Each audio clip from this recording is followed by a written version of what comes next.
چوتھے امام کی ایک حدیث ہے، امام سے پوچھا گیا کہ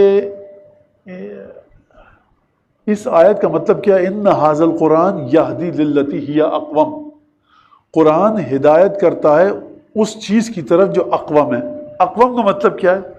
گڑی ہوئی ہے اپنی جگہ پر مضبوطی سے، ہلے گی نہیں۔ اگر ایک ستون کو، ایک لکڑی کے شہتیر کو، لکڑی کی لاٹھی کو ایک 5 برس کا بچہ زمین میں گاڑے تو گڑ جائے گی، ایک 25 برس کا نوجوان گاڑے تو وہ بھی گڑے گی۔ مضبوطی سے کون سی گڑی ہوئی ہوگی؟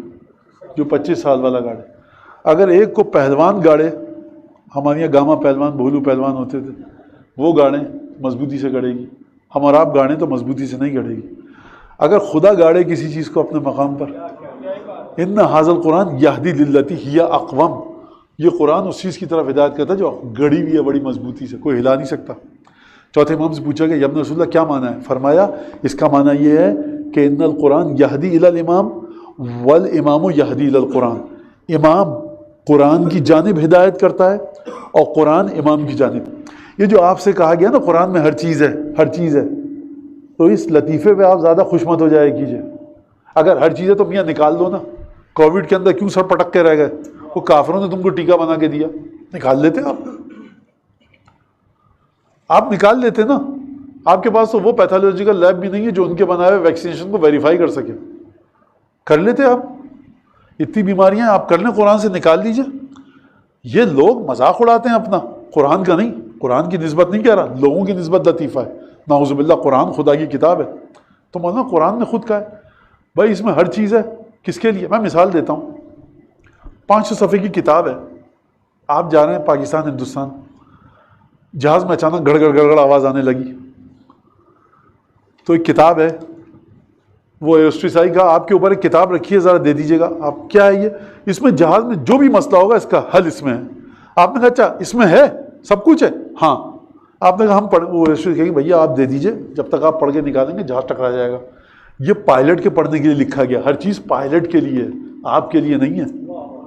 لہٰذا جناب امیر المومنین نے فرمایا، اصول کافی میں حدیث ہے، ھذا کتاب ینطق، قرآن کہہ رہا ہے یہ کتاب ہے تم سے بات کرتی ہے۔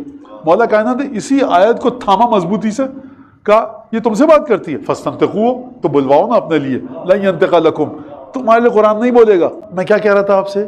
قرآن سے جدا نہیں ہوں گے۔ یہ جو ہر چیز ہے قرآن کے اندر، قرآن میں آسان ہے بالکل ہر چیز۔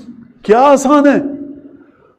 کیا چیز ہے آسان؟ قرآن کہہ رہا ہے عقل سے کام لو، تو عقل سے آپ کی عقل کہتی ہے صبح کی نماز مولانا میں تو 9 بجے سو جاتا ہوں، لائٹ کھانا کھاتا ہوں، 5 بجے اٹھتا ہوں فریش، تو 20 رکعت پڑھ لوں، نماز ہے نا خدا کی۔ میری عقل تو کہتی ہے خدا نے تو اس زمانے کے مسلمانوں کے لیے کہا تھا، عقل کہتی ہے مولانا پیسہ ہے تو کوئی مسئلہ نہیں ہے، ذی الحج میں بھی حج کریں گے جا کر، رمضان متبرک مہینہ ہے، اس میں عبادتیں بڑھ جاتی ہیں، قرآن کہہ رہا ہے اطلاق ہے قرآن کا، تمسک کریں گے اطلاق سے تو کیا ہو گیا؟ خدا نے یہ تھوڑی کہا ہے ذی الحج میں ہوگا، خدا نے تو کہا ہے کہ وَلِلَّهِ عَلَى النَّاسِ حِجُّ الْبَيْتِ مَنِ اسْتَطَاعَ إِلَيْهِ سَبِيلًا، جب رستہ کھلا دیکھو، جب طاقت ہو چلے جاؤ۔ تو کس عقل کی بات کر رہا ہے خدا؟ خدا کہہ رہا ہے کہ دیکھو قرآن کو اگر پڑھو گے تو قرآن کے اندر، یہ میں اپنے الفاظ میں کہہ رہا ہوں، امام کی حدیث کو میں اپنے الفاظ میں سمجھانا چاہ رہا ہوں کہ قرآن کے جب پزل کو جوڑنے کی کوشش کرو گے، آپ نے دیکھا ہوگا بچوں کو ٹکڑے دیے جاتے ہیں گول چوکور قسم کے، اس کو جوڑ کر بناؤ، وہ پوری دنیا کا نقشہ ہوتا ہے، بچے وہ ٹکڑوں کو جوڑتے ہیں، 1000 ٹکڑے ہوتے ہیں، 2000 ٹکڑے ہوتے ہیں، ہے کہ نہیں؟ ایک جنگل کی تصویر، اس میں ہاتھی ہے، شیر ہے، مختلف جانور ہیں، کئی دن لگ جاتے ہیں جوڑنے میں اس کو۔ جب تصویر جڑ جاتی ہے تو بچے کہتے ہیں ہم نے جوڑ لیا۔ کبھی کبھی وہ غلط ٹکڑا لگا رہے ہوتے ہیں تو وہاں چوکور لگنا ہے، تکونا ہے، چوکور کی جگہ پہ تکونا نہیں آ سکتا، آ سکتا ہے، رکھیے زور سے مار دیجئے، مار تو دیں گے، تصویر خراب ہو جائے گی۔ آیت سے معنی نہیں نکل رہا، آپ ٹھوس دیجئے آیت کے اوپر، وہ معنی نکل آئے گا، قرآن کی شکل بگاڑ دیں گے آپ۔ لہٰذا امام فرما رہے ہیں دیکھو قرآن اگر پڑھو گے، قرآن میں ہر چیز تمہیں مل جائے گی، لیکن ایک ایسی چیز ہے جو اگر نہ ملے تو تم ہمیشہ قرآن کا پزل نامکمل رہے گا۔ وہ کیا ہے؟ قرآن اشارہ کرتا ہے جا کر امام معصوم کی طرف جاؤ، ہر چیز اس میں لکھی ہے امام معصوم کے لیے، ہر چیز اس میں آسان ہے امام معصوم کے لیے، کل شیء احصیناہ فی امام مبین، ہر چیز رکھی گئی ہے امام مبین کے لیے۔ لہٰذا قرآن تم سے جو کہہ رہا ہے عقل سے کام لو، اگر قرآن کہہ رہا ہے عقل سے کام لو تو آپ کی عقل پہ دین کو چھوڑا کیوں نہیں؟ خوب توجہ کیجیے گا، اگر اتنی عقل اہم ہے، افلا تعقلون افلا یعقلون افلا تتفکرون. صحیح ہے، میں تو عقل تفکر کر رہا ہوں، تو دین اپنی طرح سے چلاؤں. قرآن کہہ رہا ہے جاؤ امام معصوم کے پاس. پورے قرآن کا لب لباب یہ ہے کہ وہ جو ایک ٹکڑا کھو گیا گمشدہ، جب تک اس کو نہیں جوڑو گے تصویر خدا کی مرضی کے مطابق مکمل نہیں ہوگی. خوب توجہ کیجیے گا اس بات کے اوپر، ٹھیک ہے. لہٰذا کسی نے پوچھا جا کر، اس نے کہا کہ بھائی وہ مقام ابراہیم کے پیچھے نماز ہوتی ہے، اس کے علاوہ کہیں نہیں ہوتی. آپ جب نماز طواف پڑھتے ہیں مقام ابراہیم کے پیچھے، اس نے کہا ہم نے تو کراچی آ کر پڑھ لی، ہو گئی. اس نے کہا یہ ہونا وہ ہونا نہیں ہے، اس ہونے کا مطلب یہ ہے کہ اثر دکھائے، صحیح ہو، جائز ہو. لہذا خوب توجہ کیجیے گا، یہاں پہ ہونے کا مطلب نہیں کہ آپ نے الٹی سیدھی غلط سلط ایک تفسیر نکال دی. قرآن کہہ رہا ہے جاؤ امام معصوم کے پاس. یہ وہ نقطہ ہے جو قرآن جس کی طرف اشارہ کر رہا ہے.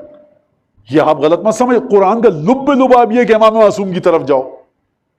یہ ہے جو تمہارے لیے دین کو آسان کر کے پیش کرے گا. جب امام معصوم کی طرف جاؤ گے اور اس سے کہو گے یبنا رسول اللہ یہ وضو کا مسئلہ کہاں سے نکالا آپ نے، یہ نماز میں یہ، تو قرآن امام کہے گا قرآن کی اس آیت سے استدلال تمہیں سکھائے گا، تم خود نہیں کر سکتے. اتنا آسان تھا تو جب چور آیا تھا یہاں سے کاٹیں ہاتھ، یہاں سے کاٹیں، یہاں سے کاٹیں، پھر امام محمد تقی علیہ السلام نے آ کر مسئلے کو حل کیوں کیا؟ قرآن میں لکھا ہوا تو ہے. لہٰذا آپ اس بات کو سمجھیے، قرآن جو آسان بنا رہا ہے آپ کے لیے دین کو، کہ یہ ہم نے آسان زبان میں نازل کیا. قرآن کو ہم نے لقد یسرنا القرآن للذکر، ہم نے قرآن کو انتہائی آسان بنایا. اہم ترین نصیحت خدا کی کون سی ہے؟ اہم ترین نصیحت وہ ہے کہ جو رسول خدا کے لیے اہم ترین چیز تھی. رسول خدا کے لیے اہم ترین چیز کون سی تھی؟ الیوم اکملت لکم دینکم یا ایھا الرسول بلغ ما انزل الیک من ربک. تو یہ ہو نہیں سکتا کہ جو چیز رسول خدا کے لیے اہم ترین ہو اس مقام کے باوجود آپ کے لیے وہ یوں ہی سی ہو. تو وہ جو اہم ترین چیز تھی نا اس کی طرف قرآن اشارہ کرا، ادھر جاؤ. جب آپ اس رستے پر چلیں گے تو آپ کو دین لقد یسرنا القرآن للذکر، ہم نے نصیحت کے لیے قرآن کو انتہائی آسان کیا. تم پوچھو تو صحیح قرآن سے جا کر، سوچو تو صحیح کہ یہ خدا کب دین کو مکمل کر رہا ہے، کب راضی ہو رہا ہے کہ تمہارے لیے دین اسلام تمہارا دین ہے. کون سی نعمت تھی جو خداوند تبارک و تعالیٰ فرما رہا ہے کہ ہم نے نعمت کو آج مکمل کیا. آڑو، انجیر، فالسا، بادام، پستہ، گائے، بھینس، بھیڑ، ان کے دودھ کے وقت، ان کے دودھ کو پینے کے وقت، ان کے گوشت کو کھانے کے وقت خدا نے نہیں کہا اتممت علیکم نعمتی. اچھا جو حضرت موسیٰ کے ساتھ واقعات ہوئے وہ فائدے تو آپ کو ملے ہی نہیں. ایک معجزہ دکھائیے حضرت موسیٰ والا آپ کے ساتھ ہوا، نہ وہ امتحانات ہوئے نہ وہ معجزے ہوئے. تو نعمت تو تمام ہوئی حضرت موسیٰ کی قوم پہ، نہ آپ پر. خدا کہہ رہا ہے تم پر نعمت کو تمام کیا. تو کوئی ایسی نعمت ہے جو حضرت موسیٰ کو ملنے والی نعمتوں سے کی قوم کو ملنے والی نعمتوں سے افضل ہے؟ وہ کیا ہے افضل نعمت؟ تو قرآن یہاں کہہ رہا ہے ادھر جاؤ. یہ آپ کو دیکھیں قرآن میں تو ہر چیز ہے. اچھا اب وہ یہ جو 1500 روپے کی فٹ پاتھی قسم کی کتابوں کو پڑھ کے نہیں سمجھ میں آ سکتا، یہ وہ فہم القرآن کا کورس کر لیا مولانا، یہ تفسیر کا کیا مذاق ہے، بچکانہ باتیں کر رہے ہو. 40 سال رسول خدا سے ریاضت کروائی خدا نے، اس کے بعد غار حرا میں گھر میں آ سکتی تھی جناب خدیجہ کی آیت، کہاں پر انتخاب کیا، کس طرح سے انتخاب کیا. رسول خدا کے وجود مبارک پسینے سے تر ہو جاتا تھا، چہرہ سرخ ہو جاتا تھا.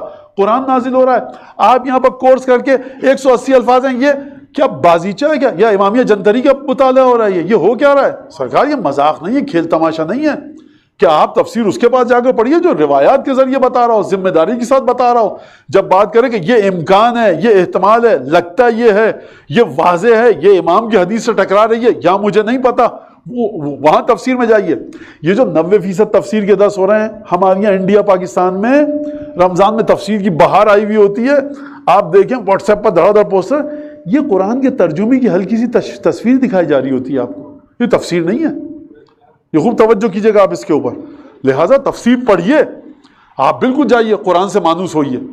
لیکن قرآن کو جو آپ کو بتا رہا ہے وہ قرآن کی کون سی تصویر کو دکھا رہا ہے؟ جو اہل بیت کے کلام سے خالی ہے، جو اہل بیت کی تفسیر کے مقابلے میں چھٹے امام یہ کہتے ہیں. لیکن ہاں یہ میں کہہ رہا ہوں